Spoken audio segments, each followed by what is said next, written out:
ਪੰਜਵੇਂ ਪਦੇ ਤੋਂ ਪਾਠ ਆਪ ਜੀ ਨੇ ਸਰਵਣ ਕੀਤਾ। ਆਓ ਵਿਚਾਰ ਦੇ ਨਾਲ ਆਪਾਂ ਜੁੜਨਾ ਕਰੀਏ। ਪਿਆਰ ਸ਼ਰਧਾ ਸਤਿਕਾਰ ਸਹਿਤ ਸਾਰੇ ਸਤਸੰਗੀ ਜਨ ਜੋ ਗੁਰੂ ਚਰਨਾਂ ਵਿੱਚ ਆਪ ਜੀ ਜੁੜਦੇ ਹੋ, ਘਰਾਂ ਪਰਿਵਾਰਾਂ ਵਿੱਚ ਵੀ ਗੁਰੂ ਕੀ ਬਾਣੀ ਸਰਵਣ ਸੰਗਤ ਕਰਦੀ ਹੈ, ਸੋ ਪਿਆਰ ਸਹਿਤ ਫਤਿਹ ਦੀ ਆਸੀਸ ਬਖਸ਼ੋ। ਵਾਹਿਗੁਰੂ ਜੀ ਕਾ ਖਾਲਸਾ, ਵਾਹਿਗੁਰੂ ਜੀ ਕੀ ਫਤਿਹ। ਮਿਥਿਆ ਸ਼ਰਵਣ ਪਰ ਨਿੰਦਾ ਸੁਣੈ। ਮਿਥਿਆ ਦਾ ਅਰਥ ਹੈ ਝੂਠ। ਕੱਲ੍ਹ ਆਪਾਂ ਵਿਚਾਰ ਕੀਤੀ ਸੀ, ਮਿਥਿਆ ਜਿਹੜੀ ਹੈ ਝੂਠ ਪਰ ਮਨੁੱਖ ਨੂੰ ਪ੍ਰਤੀਤ ਸੱਚ ਹੁੰਦਾ ਹੈ, ਅਸਲੀਅਤ ਨਹੀਂ ਉਹਦੇ ਅੰਦਰ। ਮਿਥਿਆ ਦੇ ਅਰਥ ਮਿੱਥ ਵਿਅਰਥ ਰੂਪ ਅੰਦਰ ਕੀਤੇ ਗਏ ਨੇ। ਤੋ ਸਾਹਿਬ ਨੇ ਆਖਿਆ ਵੀ ਜਿਹੜੀ ਵਸਤੂ ਜਿਸ ਕਾਜ ਵਾਸਤੇ ਬਣੀ ਹੋਏ, ਮੰਨ ਲਓ ਸਾਡੀ ਜੇਬ ਦੇ ਵਿੱਚ ਕੋਈ ਪੈਨ ਹੈ, ਉਹਦਾ ਕਾਜ ਹੈ ਲਿਖਣਾ, ਅਤੇ ਜਦੋਂ ਉਹ ਆਪਣਾ ਕੰਮ ਛੱਡ ਦਿੰਦਾ ਹੈ ਫਿਰ ਉਹ ਸਾਡੀ ਜੇਬ ਦਾ ਸ਼ਿੰਗਾਰ ਨਹੀਂ ਰਹੇਗਾ। ਫਿਰ ਆਪਾਂ ਉਸ ਨੂੰ ਪਰੇ ਕਰ ਦਿੰਦੇ ਹਾਂ, ਕਿਸੇ ਥਾਂ 'ਤੇ ਸੁੱਟ ਦਿੰਦੇ ਹਾਂ। ਕਿਉਂਕਿ ਜਿਸ ਵਾਸਤੇ ਬਣਿਆ ਸੀ ਉਸ ਨੇ ਉਸ ਕੰਮ ਨੂੰ ਤਿਆਗ ਦਿੱਤਾ, ਫਿਰ ਉਹ ਬੇਕਾਰ ਹੋ ਜਾਂਦਾ ਹੈ।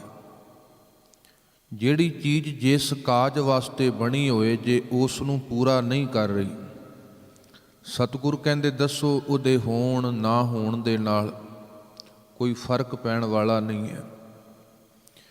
ਆ ਜਿਹੜੇ ਮਾਲਕ ਵਾਹਿਗੁਰੂ ਨੇ ਸਾਨੂੰ ਸਾਧਨ ਬਖਸ਼ੇ ਨੇ, ਸਤਿਗੁਰ ਨੇ ਕੰਨਾਂ ਦਾ ਜ਼ਿਕਰ ਕੀਤਾ, ਅੱਖਾਂ ਦਾ ਜ਼ਿਕਰ ਕੀਤਾ, ਜ਼ੁਬਾਨ ਦਾ ਜ਼ਿਕਰ ਕੀਤਾ, ਨਾਸਕਾ ਦਾ ਜ਼ਿਕਰ ਕੀਤਾ, ਆ ਸਰੀਰ ਦਾ ਜ਼ਿਕਰ ਕੀਤਾ। ਇਸ ਪਦੇ ਅੰਦਰ ਗੁਰਦੇਵ ਕਹਿੰਦੇ ਇਹ ਜਿਹੜੇ ਸਾਧਨ ਮਾਲਕ ਨੇ ਬਖਸ਼ੇ ਸੀ, ਜਿਹਨੂੰ ਆਪਾਂ ਗਿਆਨ ਇੰਦਰੇ ਕਹਿ ਦਿੰਦੇ ਹਾਂ, ਜਿਨ੍ਹਾਂ ਦੇ ਵਿੱਚੋਂ ਉਹਦਾ ਗਿਆਨ ਅਹਿਸਾਸ ਨਹੀਂ ਪੈਦਾ ਹੋਇਆ, ਕੇਵਲ ਵਿਕਾਰ ਨੇ, ਕੇਵਲ ਵਾਸ਼ਨਾਵਾਂ ਨੇ, ਕੇਵਲ ਜ਼ਹਿਰ ਹੈ, ਅੰਮ੍ਰਿਤ ਨਹੀਂ ਹੈ। ਸਤਿਗੁਰ ਕਹਿੰਦੇ ਸਮਝ ਲਓ ਫਿਰ ਇਹ ਮਿਥਿਆ ਹੋ ਗਿਆ। ਹੋਣ ਨਾ ਹੋਣ ਦੇ ਨਾਲ ਬਹੁਤਾ ਫਰਕ ਪੈਣ ਵਾਲਾ ਨਹੀਂ ਹੈ। ਤੋ ਗੁਰਦੇਵ ਨੇ ਜਿਹੜੀ ਮਾਲਕ ਨੇ ਸਾਨੂੰ ਇਹ ਸਮਰੱਥਾ ਦਿੱਤੀ ਹੈ ਵੇਖਣ ਦੀ, ਸੁਣਨ ਦੀ, ਬੋਲਣ ਦੀ, ਇਹਦੀ ਰਹਿਤ ਮਰਿਆਦਾ ਦੱਸ ਰਹੇ ਨੇ। ਇਹ ਵੀ ਜੀਵਨ ਦੀ ਰਹਿਤ ਮਰਿਆਦਾ ਹੈ। ਬੜੀ ਪਿਆਰੀ ਵਿਆਖਿਆ ਸਤਿਗੁਰ ਨੇ ਆ ਜ਼ਿੰਦਗੀ ਦੀ ਰਹਿਤ ਦੀ ਕੀਤੀ ਹੈ। ਗੁਰਦੇਵ ਕਹਿੰਦੇ ਤੇਰੇ ਕੋਲ ਇੰਦਰੇ ਹੋਣ ਪਰ ਇੰਦਰਿਆਂ ਦੀ ਰਹਿਤ ਨਾ ਹੋਏ, ਫਿਰ ਇਹ ਮਿੱਥ ਨੇ। ਕਿਸੇ ਬੰਦੇ ਕੋਲ ਗੱਡੀ ਹੋਏ ਪਰ ਉਹਦੇ ਕੋਲ ਮਰਿਆਦਾ ਨਹੀਂ ਹੈ ਸੜਕ 'ਤੇ ਤੁਰਨ ਦੀ, ਕਿੱਡਾ ਵੱਡਾ ਨੁਕਸਾਨ ਹੋਏਗਾ। ਜੇ ਕਿਸੇ ਕੋਲ ਅੱਖਾਂ ਨੇ, ਜ਼ੁਬਾਨ ਹੈ, ਕੰਨ ਨੇ, ਪਰ ਨਾ ਵੇਖਣ ਦੀ ਮਰਿਆਦਾ, ਨਾ ਬੋਲਣ ਦੀ ਮਰਿਆਦਾ, ਨਾ ਸੁਣਨ ਦੀ ਮਰਿਆਦਾ ਹੈ, ਬਹੁਤ ਵੱਡਾ ਸਤਿਗੁਰ ਕਹਿੰਦੇ ਦੁਖਦਾਈ, ਬਹੁਤ ਵੱਡਾ ਘਾਟਾ ਉਸ ਜੀਵਨ ਦੇ ਅੰਦਰ ਵਰਤ ਜਾਂਦਾ ਹੈ। ਤੋ ਸਤਿਗੁਰੂ ਰਹਿਤ ਮਰਿਆਦਾ ਦਾ ਜ਼ਿਕਰ ਕਰਦੇ ਨੇ। ਖੈਰ ਆਪਾਂ ਇਸ ਮਰਿਆਦਾ ਵੱਲ ਬੜਾ ਘੱਟ ਧਿਆਨ ਦਿੰਦੇ ਹਾਂ। ਮੁਬਾਰਕ ਹੈ ਸਾਡੀ ਬਣਾਈ ਰਹਿਤ ਮਰਿਆਦਾ, ਮੁਬਾਰਕ ਹੈ ਉਹ ਚੀਜ਼ਾਂ ਜ਼ਿੰਦਗੀ ਦੇ ਅੰਦਰ। ਪਰ ਯਾਦ ਰੱਖਿਓ ਵਾੜ ਉਹਨਾਂ ਲਾਭ ਉਦੋਂ ਹੈ ਵਾੜ ਦਾ ਜਦੋਂ ਖੇਤ ਵਿੱਚ ਫਸਲ ਹੋਏ। ਜੇ ਕਿਸਾਨ ਦੇ ਖੇਤ ਵਿੱਚ ਫਸਲ ਹੀ ਨਹੀਂ ਹੋਈ ਤੇ ਬੜੀ ਵੱਡੀ ਵਾੜ ਲਾ ਕੇ ਬੈਠਾ ਹੈ, ਉਹ ਵਾੜ ਹੋਣ ਨਾ ਹੋਣ ਦਾ ਕੋਈ ਅਰਥ ਨਹੀਂ ਰਹਿ ਜਾਂਦਾ। ਜੇ ਕਿਸਾਨ ਦੇ ਖੇਤ ਵਿੱਚ ਫਸਲ ਹੀ ਨਹੀਂ ਹੈ, ਵਾੜ ਤੇ ਫਸਲ ਦੀ ਰਾਖੀ ਵਾਸਤੇ ਸੀ, ਬਾਹਰ ਦੀ ਮਰਿਆਦਾ ਸੀ, ਅੰਦਰ ਦੇ ਗੁਣਾਂ ਦੀ ਰਾਖੀ ਵਾਸਤੇ। ਜੇ ਅੰਦਰ ਹੀ ਕੋਈ ਗੁਣ ਨਹੀਂ, ਵਾੜ ਨੂੰ ਕੀ ਕਰੇਗਾ ਕਿਸਾਨ? ਖੇਤ ਵਿੱਚ ਇੱਕ ਵੀ ਦਾਣਾ ਨਾ ਹੋਏ। ਤੋ ਜੇ ਇਕੱਲਾ ਬਾਹਰੀ ਵਾੜ ਦਾ ਹੀ ਆਪਾਂ ਖਿਆਲ ਕੀਤਾ ਵੀ ਆਹ ਹੋਣਾ ਚਾਹੀਦਾ, ਆ ਨਹੀਂ ਹੋਣਾ ਚਾਹੀਦਾ, ਤੇ ਜੀਵਨ 'ਚ ਗੁਣ ਇੱਕ ਵੀ ਨਾ ਹੋਏ, ਤਾਂ ਕਰਕੇ ਸਤਿਗੁਰੂ ਇਸ ਮਰਿਆਦਾ ਦਾ ਜ਼ਿਕਰ ਕਰਦੇ ਨੇ। ਸਾਹਿਬ ਜੀ ਕਹਿੰਦੇ ਜੇ ਫਸਲ ਹੈ ਮੁਬਾਰਕ ਹੈ ਉਹਦੀ ਵਾੜ ਵੀ, ਜੇ ਜੀਵਨ ਵਿੱਚ ਉਹ ਗੁਣ ਨੇ, ਸੰਸਕਾਰ ਨੇ, ਮੁਬਾਰਕ ਹੈ। ਤਨ ਦੀ ਵਾੜ ਵੀ, ਤਨ ਦਾ ਭੇਖ ਵੀ ਮੁਬਾਰਕ ਹੈ। ਪਰ ਜੇ ਉਹ ਹੀ ਨਹੀਂ ਵਰਤਿਆ ਜੀਵਨ ਦੇ ਅੰਦਰ, ਬਾਹਰ ਦਾ ਲੱਗਾ ਬੈਨਰ ਕੀ ਕਰੇਗਾ। ਸੋ ਇੱਕ ਹੈ ਮਰਿਆਦਾ ਬਾਹਰ ਦੀ, ਉਹ ਵਾੜ ਵਰਗੀ ਹੁੰਦੀ ਹੈ। ਫਸਲ ਤੇ ਵਾੜ ਦਾ ਫਰਕ ਹੈ, ਯਾਦ ਰੱਖਿਓ। ਵਾੜ ਕਦੇ ਵੀ ਫਸਲ ਨਹੀਂ ਹੁੰਦੀ। ਵਾੜ ਵੱਖਰੀ ਹੈ, ਫਸਲ ਵੱਖਰੀ ਹੈ। ਮੈਂ ਬੇਨਤੀ ਕਰਾਂ, ਮੈਨੂੰ ਮਾਫ ਕਰਨਾ, ਮਰਿਆਦਾ ਧਰਮ ਦੀ ਪਰਪੱਕਤਾ ਵਾਸਤੇ ਹੁੰਦੀ ਹੈ, ਮਰਿਆਦਾ ਹੀ ਧਰਮ ਨਹੀਂ ਹੁੰਦੀ। ਕੋਈ ਵਾੜ ਨੂੰ ਹੀ ਫਸਲ ਨਾ ਸਮਝ ਲੈ। ਹਾਂ, ਮਰਿਆਦਾ ਸੀ ਧਰਮ ਬਣਿਆ ਰਹੇ, ਮਰਿਆਦਾ ਸੀ। ਵਾੜ ਜ਼ਰੂਰੀ ਸੀ ਵੀ ਫਸਲ ਬਚੀ ਰਹੇ। ਮਰਿਆਦਾ ਜ਼ਰੂਰੀ ਸੀ ਵੀ ਕਿਰਦਾਰ ਬਚਿਆ ਰਹਿੰਦਾ, ਜ਼ਮੀਰ ਬਚਿਆ ਰਹਿੰਦਾ, ਗੁਣ ਬਚੇ ਰਹਿੰਦੇ। ਆ ਗੁਰੂ ਨੇ ਬਾਹਰੀ ਮਰਿਆਦਾ ਰੱਖੀ ਹੈ, ਤੇਰੇ ਜੀਵਨ ਦੇ ਗੁਣ ਬਚੇ ਰਹਿਣ। ਪਰ ਤਾਂ ਕਰਕੇ ਇਹ ਮਰਿਆਦਾ ਧਰਮ ਦੀ ਰਾਖੀ ਵਾਸਤੇ ਹੈ। ਜਦੋਂ ਅਸੀਂ ਮਰਿਆਦਾ ਨੂੰ ਧਰਮ ਸਮਝ ਲੈਂਦੇ ਹਾਂ, ਜਿੰਨੇ ਫਿਰ ਵਾੜ ਨੂੰ ਹੀ ਫਸਲ ਸਮਝ ਲਿਆ, ਫਿਰ ਖੇਤ ਦਾ ਖਿਆਲ ਥੋੜ੍ਹਾ ਆਏਗਾ।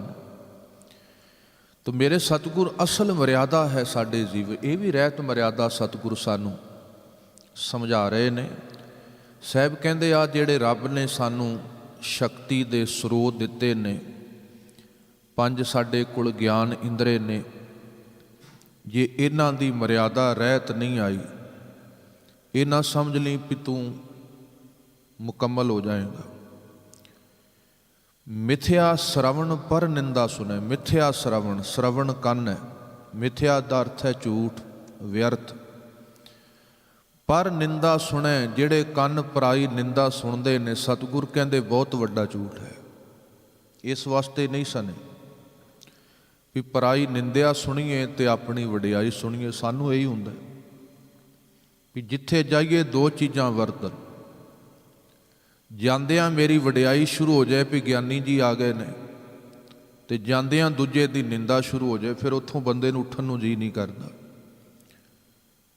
ਤੇ ਜਿੱਥੇ ਗੁਰਦੇਵ ਕਹਿੰਦੇ ਇਸ ਤਰ੍ਹਾਂ ਦੀ ਅਵਸਥਾ ਹੈ, ਜਿਨ੍ਹਾਂ ਨੂੰ ਇਸ ਤਰ੍ਹਾਂ ਦੀ ਰੋਚਕਤਾ ਪੈਦਾ ਹੋ ਗਈ ਇਹਨਾਂ ਕੰਨਾਂ ਰਾਹੀਂ, ਫਿਰ ਵਿਅਰਥ ਹੈ। ਫਿਰ ਉਹ ਕੰਨ ਹੋਣ ਨਾ ਹੋਣ ਕੋਈ ਲਾਭ ਨਹੀਂ। ਫਿਰ ਉਹਨਾਂ ਕੰਨਾਂ ਦਾ ਕੀ ਕਰਨਾ ਜਿਹੜੇ ਪਰਾਈ ਮੈਲ ਦੀਆਂ ਪੰਡਾਂ ਹੀ ਚੁੱਕੀ ਜਾ ਰਹੇ ਨੇ।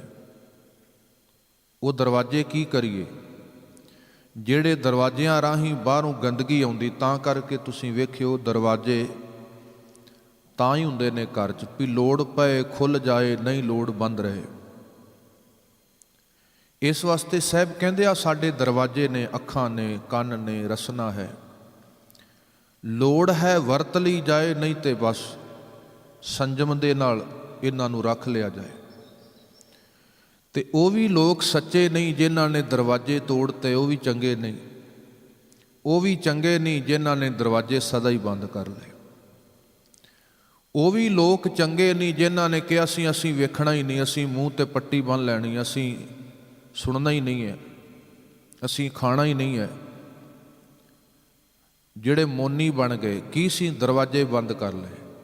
ਤੇ ਘਰ ਦਾ ਦਰਵਾਜ਼ਾ ਬੰਦ ਰਹੇ ਤਾਂ ਵੀ ਅੰਦਰ ਜਾਲੇ ਲੱਗ ਜਾਂਦੇ ਨੇ, ਕਿੰਨਾ ਕੁਝ ਇਕੱਠਾ ਹੋ ਜਾਂਦਾ ਹੈ। ਤੇ ਜਿਨ੍ਹਾਂ ਨੇ ਦਰਵਾਜ਼ੇ ਕਦੇ ਬੰਦ ਕੀਤੇ ਹੀ ਨਹੀਂ,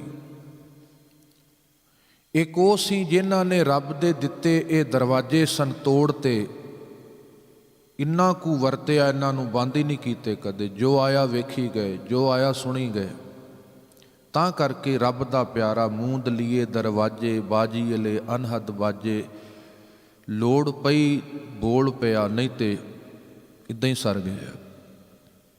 ਵੇਖ ਲਿਆ ਲੋੜ ਸੀ, ਪਰ ਮੇਰੇ ਗੁਰਦੇਵ ਕਹਿੰਦੇ ਉਹ ਨਹੀਂ ਵੇਖਿਆ ਜਿਹੜਾ ਮਲੀਨਤਾ ਜੀਵਨ 'ਚ ਪੈਦਾ ਕਰ ਲੈ।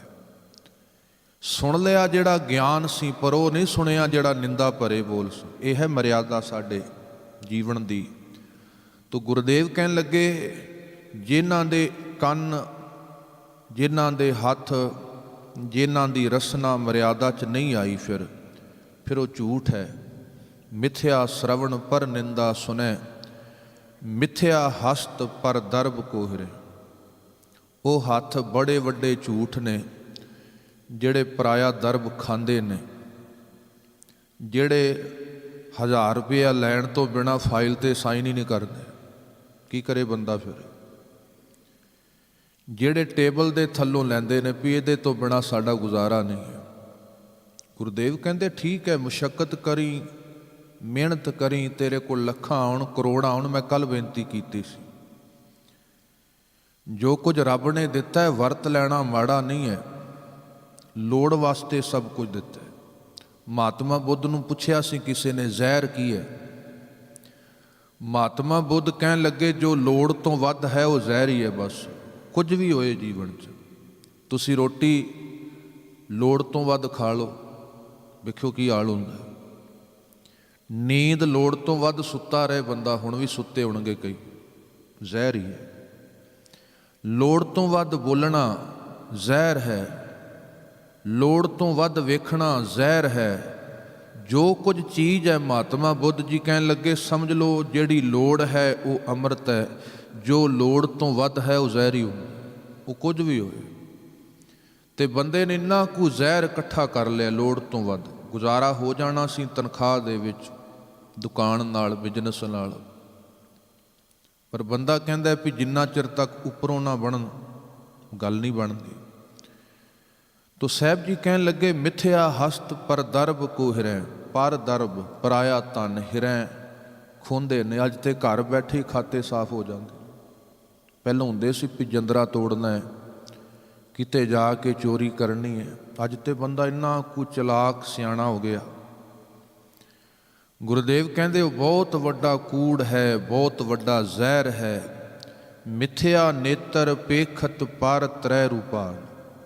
ਗੁਰਦੇਵ ਕਹਿੰਦੇ ਮਿੱਥ ਝੂਠ ਹੈ, ਨੇਤਰ ਦਾ ਅਰਥ ਹੈ ਅੱਖਾਂ, ਪੇਖ ਦਾ ਅਰਥ ਹੈ ਵੇਖਣਾ, ਪਰ ਤ੍ਰੇ ਪਰਾਇਆ ਤਨ ਕਹਿ ਲਈਏ, ਰੂਪਾਦ ਰੂਪ ਆਦਿਕ, ਕਿਉਂਕਿ ਅੱਖਾਂ ਦਾ ਸੰਬੰਧ ਰੂਪ ਨਾਲ ਹੈ।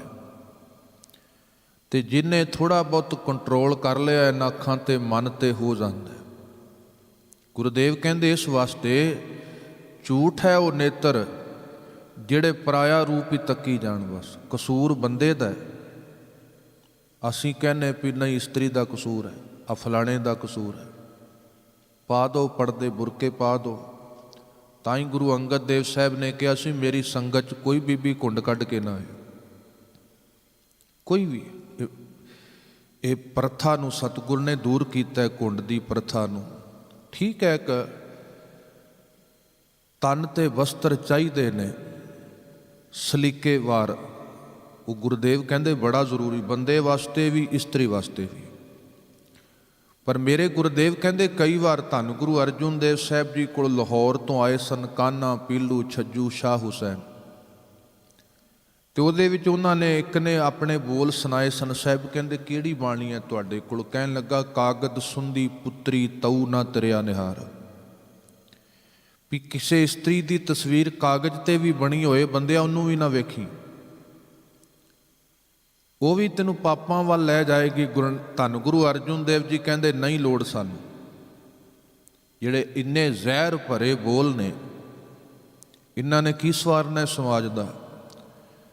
ਸਾਹਿਬ ਕਹਿੰਦੇ ਕਸੂਰ ਉਹਦਾ ਨਹੀਂ ਹੈ, ਕਸੂਰ ਉਸ ਮੱਤ ਦਾ ਹੈ, ਉਸ ਮਨ ਦਾ ਹੈ ਜਿਹੜਾ ਅੱਖਾਂ ਰਾਹੀਂ ਝਾਕਦਾ ਹੋਵੇਗਾ। ਉਹਦਾ ਥੋੜ੍ਹਾ ਕਸੂਰ ਹੈ ਕੋਈ। ਪੜਦਾ ਕਿਉਂ? ਗੁਰਦੇਵ ਕਹਿੰਦੇ ਮੱਤ ਤੇ ਪੜਦਾ ਪਿਆ ਹੋਏ ਬੰਦੇ ਦੇ, ਬੰਦਾ ਕਹੇ ਵੀ ਪੜਦੇ ਨਾਲ ਕਿਸੇ ਦੂਜੇ ਨੂੰ ਟੱਕ ਦਓ। ਤਾਂ ਕਰਕੇ ਗੁਰਦੇਵ ਜੀ ਨੇ ਬਖਸ਼ਿਸ਼ ਕੀਤਾ, ਵੇਖਣ ਜ਼ਰੂਰ ਨੇਤਰ, ਰੱਬ ਦਾ ਬਣਾਇਆ ਸੰਸਾਰ ਰਚਨਾ ਹੈ, ਪਰ ਸਾਹਿਬ ਕਹਿੰਦੇ ਪਰਾਇਆ ਰੂਪ ਹੀ ਨਾ ਤੱਕੀ ਜਾਈ। ਮਿਥਿਆ ਰਸਨਾ ਭੋਜਨ ਅੰਨ ਸਵਾਦ। ਆ ਰਸਨਾ ਹੈ, ਵੇਖੋ ਲੋੜ ਵਾਸਤੇ ਖਾਓ ਮੁਬਾਰਕ ਹੈ, ਰਸ ਵਾਸਤੇ ਖਾਓਗੇ ਤੇ ਰੋਗ ਹੈ। ਜੇ ਕੋਈ ਕਹਿੰਦਾ ਵੀ ਜ਼ੁਬਾਨ ਦਾ ਚਸਕਾ ਚਾਹੀਦਾ, ਬਸ ਨਵੇਂ ਤੋਂ ਨਵਾਂ, ਗੁਰਦੇਵ ਕਹਿੰਦੇ ਜਿੰਨੇ ਵੀ ਸਵਾਦ ਨੇ ਰਸਨਾ ਹੈ, ਜਿਸ ਰਸਨਾ ਤੋਂ ਉਹਦਾ ਧੰਨਵਾਦ ਨਹੀਂ, ਸ਼ੁਕਰਾਨਾ ਨਹੀਂ, ਉਹਦਾ ਰਸ ਨਹੀਂ। ਕੱਲੇ ਪਦਾਰਥਾਂ ਦੇ ਰਸ ਨੇ। ਸਵੇਰੇ ਖਾਧੀ ਤੇ ਅਜੇ ਬੁਰਕੀ ਤੋੜੀ ਸੀ, ਪੁੱਛ ਲਿਆ ਰਸੋਈ 'ਚ ਆਵਾਜ਼ ਮਾਰ ਕੇ ਦੁਪਹਿਰ ਨੂੰ ਕੀ ਬਣਨਾ। ਦੁਪਹਿਰ ਦੀ ਖਾਧੀ ਨਹੀਂ, ਰਾਤ ਦਾ ਪਹਿਲੋਂ ਫਿਕਰ ਪੈ ਗਈ। ਰਸ ਕਾਸੀ ਸਾਹਿਬ ਜੀ ਕਹਿੰਦੇ ਮੁਬਾਰਕ ਹੈ ਬਾਬਾ ਹੋਰ ਖਾਣਾ ਖੁਸ਼ੀ ਖੁਆਰ, ਜਿਤ ਖਾਧੈ ਤਨ ਪੀੜੀਐ, ਮਨ ਮੈਂ ਚਲੈ ਵਿਕਾਰ। ਗੁਰਦੇਵ ਕਹਿੰਦੇ ਮੁਬਾਰਕ ਹੈ ਖਾਧਾ, ਪਰ ਖਾਧੇ ਨਾਲ ਮਨ ਨਾ ਪੀੜਿਆ ਜਾਏ। ਮਿਥਿਆ ਰਸਨਾ ਭੋਜਨ ਅਨ ਸਵਾਦ, ਮਿਥਿਆ ਚਰਨ ਪਰ ਵਿਕਾਰ ਕੋ ਤਾਵੇਂ। ਉਹ ਝੂਠ ਹੈ ਬਹੁਤ ਵੱਡੇ ਜਿਹੜੇ ਪੈਰ ਵਿਕਾਰਾਂ ਵੱਲ ਹੀ ਤੁਰੇ ਫਿਰੇ। ਮਿਥਿਆ ਮਨ ਪਰ ਲੋਭ ਲੁਭਾਵੇਂ। ਸਾਹਿਬ ਕਹਿੰਦੇ ਉਹ ਝੂਠ ਹੈ ਬੜਾ ਵੱਡਾ ਮਨ। ਉਹ ਮਨ ਝੂਠੇ ਨੇ ਜਿਹੜੇ ਪਰਾਏ ਲੋਭ ਦੇ ਵਿੱਚ ਹੀ ਲੱਗੇ ਰਹੇ। ਬਹੁਤ ਵੱਡਾ ਝੂਠ ਹੈ। ਲੋਭ ਦਾ ਅਰਥ ਹੀ ਹੁੰਦਾ ਹੈ ਪਰਾਏ ਨੂੰ ਪਕੜਨ ਦਾ ਯਤਨ ਕਰਦਾ ਰਹਿਣਾ। ਕੋਈ ਵੀ ਚੀਜ਼ ਮਨ ਦੇ ਉੱਤੇ ਪਰਾਏ ਦਾ ਪ੍ਰਭਾਵ ਬੜਾ ਹੈ। ਪਰਾਇਆ ਤਨ ਹੋਏ, ਭਾਵੇਂ ਤਨ ਹੋਏ, ਆਪਣਾ ਤਨ ਛੋਟਾ ਲੱਗਦਾ ਹੈ, ਪਰਾਇਆ ਵੱਡਾ ਲੱਗਦਾ ਹੈ। ਆਪਣਾ ਤਨ ਫਿੱਕਾ ਲੱਗਦਾ ਹੈ, ਪਰਾਇਆ ਤਨ ਰਸਦਕ ਲੱਗਦਾ ਹੈ। ਪਰ ਵੱਲ ਮਨ ਬੜੀ ਛੇਤੀ ਜਾਂਦਾ ਹੈ। ਤੋ ਗੁਰਦੇਵ ਕਹਿੰਦੇ ਮਿੱਥਿਆ ਨੇ ਉਹ ਮਨ ਜਿਹੜੇ ਪਰਾਏ ਨੂੰ ਪਕੜਨ 'ਚ ਲੱਗੇ। ਲੋਭ ਦਾ ਅਰਥ ਹੀ ਹੈ ਅਪ੍ਰਿਆਪਤ ਨੂੰ ਪ੍ਰਾਪਤ ਕਰਦੇ ਰਹਿਣਾ, ਪਰਾਏ ਨੂੰ ਆਪਣਾ ਬਣਾਉਂਦੇ ਰਹਿਣਾ। ਮਿੱਥਿਆ ਤਨ ਨਹੀਂ ਪਰਉਪਕਾਰਾ। ਉਹ ਤਨ ਮਿੱਥਿਆ ਹੈ ਜਿਹਦੇ 'ਚ ਪਰਉਪਕਾਰ ਹੀ ਨਹੀਂ ਆਇਆ ਕੋਈ। ਸਾਰਾ ਜੀਵਨ ਲੰਘ ਗਿਆ ਖਾਂਦਿਆਂ ਵਰਤਦਿਆਂ। ਕਿੰਨਾ ਕੁਝ ਅਸੀਂ ਪ੍ਰਾਪਤ ਕਰਦੇ ਹਾਂ ਸੰਸਾਰ 'ਚੋਂ, ਬੰਦੇ ਨੇ ਦਿੱਤਾ ਕੁਝ ਵੀ ਨਾ ਹੋਏ। ਫਰਜ਼ ਬਣਦਾ ਸਾਡਾ, ਜਿੱਥੋਂ ਇੰਨਾ ਕੁਝ ਅਸੀਂ ਪ੍ਰਾਪਤ ਕਰਦਾ, ਸਾਡਾ ਫਰਜ਼ ਬਣਦਾ ਸਮਾਜ ਪ੍ਰਤੀ ਵੀ, ਪਰਿਵਾਰ ਪ੍ਰਤੀ ਵੀ, ਰੱਬ ਦੀ ਕੁਦਰਤ ਪ੍ਰਤੀ ਵੀ, ਸਭ ਦੇ ਪ੍ਰਤੀ, ਜਿੱਥੋਂ ਸਾਨੂੰ ਜੀਵਨ ਮਿਲਦਾ। ਤੋ ਜਿਹੜੇ ਜੀਵਨ 'ਚ ਕਦੇ ਪਰਉਪਕਾਰ ਹੀ ਨਹੀਂ ਹੈ, ਕੋਈ ਲੋੜਵੰਦ ਦੀ ਸੇਵਾ ਹੀ ਨਹੀਂ ਹੈ, ਕੋਈ ਮਾਲਕ ਦੀ ਬਣਾਈ ਸ੍ਰਿਸ਼ਟੀ ਨਾਲ ਪਿਆਰ ਹੀ ਨਹੀਂ ਹੈ, ਮਾਨਵਤਾ ਨਾਲ ਪਿਆਰ ਨਹੀਂ। ਰੱਬ ਦਾ ਜਿਹੜਾ ਪਿਆਰਾ ਹੁੰਦਾ ਉਹ ਸਭ ਨਾਲ ਪਿਆਰ ਕਰਦਾ। ਉਹਨੂੰ ਰੁੱਖ ਵੀ ਚੰਗੇ ਲੱਗੇ, ਉਹਨੂੰ ਮਨੁੱਖ ਵੀ ਚੰਗੇ ਲੱਗੇ, ਉਹਨੂੰ ਜੀ ਜੰਤ ਵੀ ਚੰਗੇ ਲੱਗਦੇ ਨੇ ਰੱਬ ਦੇ ਪਿਆਰੇ ਨੂੰ। ਤੋ ਸਾਹਿਬ ਆਖਦੇ ਨੇ ਤਨ ਝੂਠ ਹੈ ਜਿੱਥੇ ਪਰਉਪਕਾਰ ਨਹੀਂ, ਕੋਈ ਸੇਵਾ ਨਹੀਂ। ਮਿਥਿਆ ਵਾਸ ਲੇਤ ਵਿਕਾਰਾ। ਉਹ ਨੱਕ ਵਿਥਿਆ ਹੈ ਜਿਹਨੇ ਬਸ ਵਾਸ਼ਨਾਵਾਂ ਦੀਆਂ ਹੀ ਸੁਗੰਧੀਆਂ ਮਾਣੀਆਂ। ਉੱਥੋਂ ਤੱਕ ਹੀ ਜਿਹੜਾ ਨੱਕ ਸੀਮਤ ਰਹਿ ਗਿਆ। ਬਿਨ ਬੂਝੇ ਮਿਥਿਆ ਸਭ ਭਏ, ਉਸ ਨੂੰ ਬੁੱਝਣ ਤੋਂ ਬਿਨਾਂ। ਗੁਰਦੇਵ ਕਹਿੰਦੇ ਉਹਦੇ ਗਿਆਨ ਤੋਂ ਬਿਨਾਂ, ਜੇ ਉਹਦਾ ਗਿਆਨ ਨਹੀਂ ਹੈ ਫਿਰ ਪਰਾਇਆ ਤਨ ਹੋਰ ਰੂਪ ਦਾ ਦਿਸਦਾ। ਜਦੋਂ ਗਿਆਨ ਹੋ ਗਿਆ ਫਿਰ ਜੋ ਵੇਖਿਆ ਉਹ ਰੱਬ ਦਾ ਹੀ ਰੂਪ ਦਿਸੇ, ਜੋ ਕੁਝ ਦਿਸੇ। ਜਦੋਂ ਗੁਰਦੇਵ ਕਹਿੰਦੇ ਗਿਆਨ ਨਹੀਂ ਹੈ, ਅਗਿਆਨਤਾ ਦੀ ਅਵਸਥਾ 'ਚ ਬੰਦੇ ਦਾ ਵੇਖਣਾ, ਸੁਣਨਾ, ਬੋਲਣਾ ਝੂਠ ਹੋ ਜਾਂਦਾ ਹੈ। ਗਿਆਨ ਦੀ ਅਵਸਥਾ 'ਚ ਸਭ ਸੱਚ ਵਰਤ ਜਾਂਦਾ ਹੈ। ਉਹਦਾ ਵੇਖਿਆ, ਉਹਦਾ ਸੁਣਿਆ, ਉਹਦਾ ਕਮਾਇਆ ਬੜਾ ਸਕਾਰਥ ਹੈ ਜਿਨੇ ਬੁੱਝਿਆ ਹੈ। ਨਹੀਂ ਤੇ ਬਿਨ ਬੂਝੇ ਮਿਥਿਆ ਸਭ ਭਏ, ਸਫਲ ਦੇ ਨਾਨਕ ਹਰ ਹਰ ਨਾਮ ਲਏ। ਉਹ ਦੇਹੀ, ਉਹ ਜੀਵਨ ਬੜਾ ਸਫਲ ਹੈ ਜਿੱਥੇ ਉਸ ਦੀ ਯਾਦ, ਰੱਬ ਦੀ ਸਿਫਤ ਵਰਦੀ ਹੈ। ਬਿਰਥੀ ਸਾਕਤ ਕੀ ਆਰਜ਼ਾ। ਆਰਜ਼ਾ ਦਾ ਅਰਥ ਹੈ ਉਮਰ, ਸਾਕਤ ਦਾ ਅਰਥ ਹੈ ਟੁੱਟਿਆ ਹੋਇਆ। ਸਾਕਤ ਦਾ ਅਰਥ ਹੈ ਜੋ ਮੈਂ ਦੇ ਵਿੱਚ ਸੀਮਟ ਹੋ ਗਿਆ ਹੈ, ਜਿਹਨੂੰ ਮੈਂ ਤੋਂ ਬਿਨਾਂ ਕੁਝ ਸੁਝਦਾ ਨਹੀਂ, ਉਹ ਸਾਕਤ ਹੈ। ਭਗਤ ਉਹ ਹੈ ਜਿਹਨੂੰ ਤੂੰ ਤੇਰੇ ਤੋਂ ਬਿਨਾਂ ਕੁਝ ਨਹੀਂ ਸੁਝਦਾ, ਉਹ ਤੇਰਾ ਤੇਰਾ ਕਰਦਾ ਹੈ। ਤੋ ਸਾਹਿਬ ਆਖਦੇ ਨੇ ਸਾਕਤ ਦੀ ਉਮਰ ਵਿਅਰਥ ਹੈ। ਉਹ 20, 40, 50, 100 ਜਿੰਨਾ ਵੀ ਹੋਏ। ਸਾਚ ਬਿਨਾ ਕਾ ਹੋਵਤ ਸੁੱਚਾ। ਗੁਰਦੇਵ ਕਹਿੰਦੇ ਸੱਚ ਤੋਂ ਬਿਨਾਂ ਸੁੱਚਾ ਨਹੀਂ ਹੋ ਸਕਦਾ। ਭਾਵੇਂ ਸਾਕਤ ਬੜੇ ਯਤਨ ਕਰਦਾ, ਉਹਨੂੰ ਪਤਾ ਹੁੰਦਾ ਵੀ ਧਰਮ ਤੋਂ ਬਿਨਾਂ ਗੁਜ਼ਾਰਾ ਨਹੀਂ ਹੈ ਮੇਰਾ, ਰੱਬ ਤੋਂ ਬਿਨਾਂ ਗੁਜ਼ਾਰਾ ਨਹੀਂ ਹੈ। ਫਿਰ ਉਹ ਸ਼ਾਰਟਕਟ ਬਣਾ ਲੈਂਦਾ, ਬਾਈਪਾਸ, ਵੀ ਮੈਂ ਨਾ ਕਰਾਂ, ਪੈਸੇ ਨੇ ਮੇਰੇ ਕੋਲ, ਧਨ ਹੈ, ਮੈਨੂੰ ਕੀ ਲੋੜ ਹੈ ਅੱਧਾ ਘੰਟਾ ਬੈਠਣ ਦੀ ਗੁਰਦੁਆਰੇ, ਮੈਨੂੰ ਕੀ ਲੋੜ ਹੈ ਕੁਝ ਕਰਨ ਦੀ। ਉਹਨੂੰ ਪਤਾ ਹੁੰਦਾ ਜ਼ਰੂਰ ਬੰਦੇ ਨੂੰ ਵੀ ਰੱਬ ਤੋਂ, ਉਹਦੀ ਬੰਦਗੀ ਤੋਂ, ਬਾਣੀ ਤੋਂ ਬਿਨਾਂ ਗੁਜ਼ਾਰਾ ਨਹੀਂ ਹੈ। ਉਹ ਫਿਰ ਬੰਦੇ ਰੱਖ ਲੈਂਦਾ ਅੱਗੇ, ਪੇੜ, ਉਹ ਜਿੱਥੋਂ ਪੇੜ ਧਰਮ ਸ਼ੁਰੂ ਹੋਇਆ, ਜਿੱਥੋਂ ਇਹ ਹੁੰਦਾ ਵੀ ਕਰਾ ਲਈਏ, ਕਰਨਾ ਨਾ ਪਏ। ਗੁਰਦੇਵ ਕਹਿੰਦੇ ਸਾਕਤ ਜੋ ਮਰਜ਼ੀ ਕਰੇ ਪਰ ਛੁਟਕਾਰਾ ਨਹੀਂ ਹੋਣਾ ਉਹਦਾ। ਸਾਚ ਬਿਨਾ ਕਾ ਹੋਵਤ ਸੁੱਚਾ, ਸੱਚ ਤੋਂ ਜਿੰਨਾ ਚਿਰ ਤੱਕ ਉਹ ਸੱਚ ਦਾ ਸੰਬੰਧ ਆਪਣੇ ਅਨੁਭਵ ਨਾਲ ਨਹੀਂ ਹੈ, ਕਿਵੇਂ ਸੁੱਚਾ ਹੋ ਸਕਦਾ? ਠੀਕ ਹੈ, ਜਾਏ ਸਾਲ ਬਾਅਦ ਉਹ ਗੰਗਾ ਤੇ ਕਰੇ ਕੋਈ ਆਪਣਾ ਖਾਸ ਕਰਮ, ਸਤਿਗੁਰ ਕਹਿਣ ਲੱਗੇ ਪਵਿੱਤਰਤਾ ਨਹੀਂ ਵਰਤਣੀ। ਬਿਰਥਾ ਨਾਮ ਬਿਨਾ ਤਨ ਅੰਧ। ਬਿਰਥਾ ਦਾ ਅਰਥ ਹੈ ਵਿਅਰਥ, ਜਿਹਦੇ ਆਖਰੀ ਅਰਥ ਨੇ ਬੇਅਰਥ। ਅਰਥ ਦਾ ਹੁੰਦਾ ਹੈ ਕਾਰਨ, ਪਰ ਜਿਹੜਾ ਵਿਅਰਥ ਭਾਵ ਬੇਅਰਥ, ਜਿਹਦਾ ਕੋਈ ਕਾਰਨ ਨਹੀਂ ਹੈ, ਕੋਈ ਕਾਰਨ ਨਹੀਂ ਰਿਹਾ, ਉਹ ਵਿਅਰਥ ਹੋ ਜਾਂਦਾ। ਜਿਹੜਾ ਕਿਸੇ ਕਾਰਨ ਵਾਸਤੇ ਨਾ ਹੋਏ ਉਹ ਬੇਅਰਥ ਹੋ ਜਾਂਦਾ ਹੈ। ਜਿਹੜੀ ਕੋਈ ਵੀ ਵਸਤੂ ਆਪਣਾ ਕਾਰਨ ਛੱਡ ਦਿੰਦੀ ਹੈ ਉਹ ਬੇਅਰਥ ਹੋ ਜਾਂਦੀ ਹੈ। ਉਹ ਕੋਈ ਵਸਤੂ ਹੋਏ, ਉਹ ਤਨ ਹੋਏ, ਕੋਈ ਵੀ ਹੋਏ। ਤੋ ਸਾਹਿਬ ਕਹਿੰਦੇ ਬਿਰਥਾ ਨਾਮ ਬਿਨਾ ਤਨ ਅੰਧ। ਮਾਲਕ ਵਾਹਿਗੁਰੂ ਦੇ ਨਾਮ ਤੋਂ ਬਿਨਾ ਇਹ ਤਨ ਅੰਧਾ ਹੈ, ਬਿਅਰਥ ਹੈ। ਮੁਖ ਆਵਤ ਤਾਕੈ ਦੁਰਗੰਧ। ਉਹਦੇ ਮੁਖ ਤੋਂ ਸਤਿਗੁਰ ਕਹਿੰਦੇ ਦੁਰਗੰਧ ਆਉਂਦੀ ਹੈ। ਭਾਵੇਂ ਠੀਕ ਹੈ ਬੜੇ ਸੈਂਟ ਲਾਏ ਹੋਣ, ਬੜੀ ਸੁਗੰਧੀ ਹੋਏ, ਪਰ ਜਿਹਦੇ ਮੁਖ ਤੋਂ ਸਵੇਰੇ ਨਾਮ ਨਹੀਂ, ਸ਼ੁਕਰਾਨਾ ਨਹੀਂ, ਮੂਲ ਮੰਤਰ ਨਹੀਂ, ਵਾਹਿਗੁਰੂ ਤੇਰਾ ਸ਼ੁਕਰ, ਇਹ ਵੀ ਸ਼ਬਦ ਨਹੀਂ,